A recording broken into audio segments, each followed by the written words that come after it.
Star-studded ang 50th Showbiz Anniversary Tribute Show para kay Kuya Germs kagabi. Rumampa ang ilang celebrity at yung mga naging anak-anakan ni Kuya Germs sa showbiz sa red carpet through the years. Nagmistulang reunion ang tribute show ni Kuya Germs dahil maging ang mga tanyag na bituin noon nagpakita ng pagmamahal kay Kuya Germs. Nakadisplay rin sa hall ng venue ang ilang mga litrato ng master showman through the years.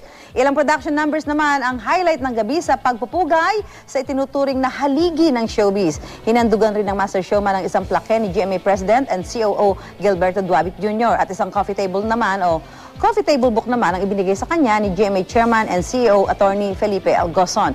Emosyonal naman na nagpapasalamat si Kuya Germs sa lahat ng mga dumating at sumuporta sa kanyang special tribute show.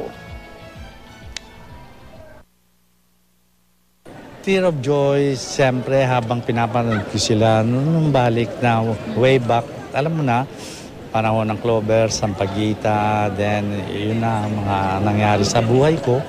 And until now, mula sa ating mga viewers at ang mga sumusuporta sa akin, still nandiyan nararamdaman ko. Congratulations at syempre lahat ng mga nagmamahal sa'yo. Nandito lahat ngayong gabi para sa suporta sa'yo. You have helped many artists at isa na dyan ng Pamilya Gutierrez, and we will never forget lahat ng mga pangaral, lahat ng mga memories mo kasama namin. So Kuya Germs, happy 50th anniversary and we love you and wish you all the best in the coming years.